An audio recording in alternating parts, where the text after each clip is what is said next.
My name is Muhammad Yazid bin Datuk Peduka Jiako. I'm 44. I'm a lymphoma patient.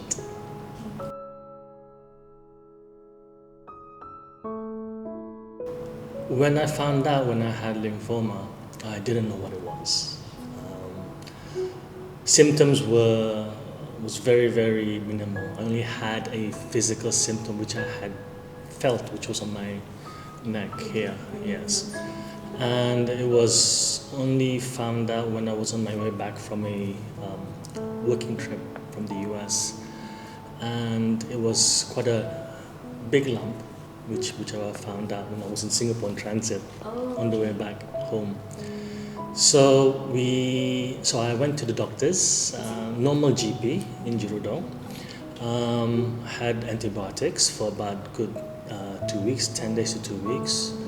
The swelling had not subsided, and he further asked me to see a specialist after doing some checks in my neck and armpits.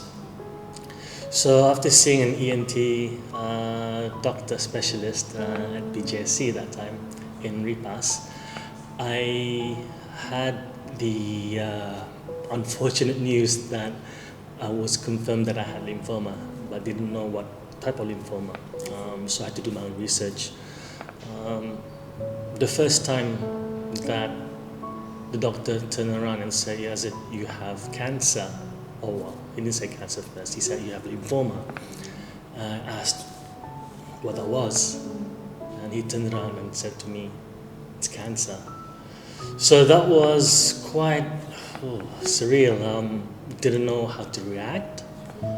I didn't know what to feel. I was very shocked. In a way, I was expecting it, sort of, deep down inside. You were being a realist. But maybe I was in a bit of denial. But that whole week, I was very all over the place. Because you start questioning yourself. Physically, spiritually, and you would want to blame somebody, but there's no one to blame. So I learned that to take it in, to accept it, and it's a risky from the Almighty, and to see that having this particular little challenge in my life. At that time I was still single. I knew I had to push forward and take it one day at a time and look forward to what the future holds. So being positive is one thing, having that relationship and communication spiritually is another, and the support and love from your close family, friends, that really helps a lot. So yes, in a very short note, those three things really help out. Being positive is probably the most important thing I feel. No matter how hard it is. Because I've gone through relapses, 3-4 relapses, probably 4 now. And I've gone through a bone marrow transplant, which was a second relapse in 2015.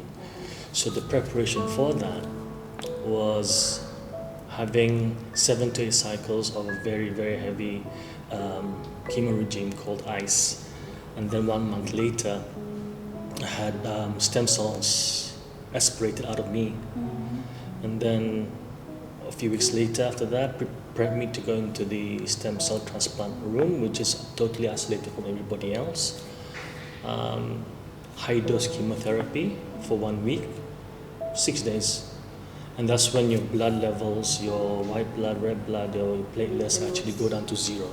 So you're completely vulnerable to anything and everything. So that's why we were isolated. And I was very lucky enough for PJSC and the Ministry of Health to actually send me there in Singapore to have that opportunity, because it's really crazy.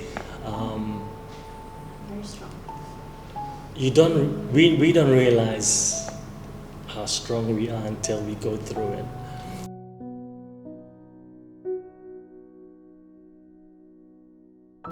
When you go through these things, this hardship, you get to learn to appreciate every single little thing. And some of the things that people make noise about doesn't matter anymore because it's not significant. It's those little things where we can how touch people's lives, regardless of how and what you've gone through, to help each other, to be kind, to be honest with each other, to share things, even your dinner plate with somebody else. That's something which I feel is very, very humbling. So we take a lot of things from the hikmah, from the hardship we have been given. So yeah, I mean, look, life is too short. You don't know when you're going to be on the other side.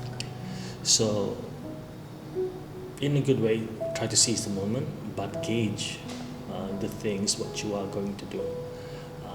The way I see it, I prefer to do things which are beneficial to everybody, who can take things away from it all and probably share that with others.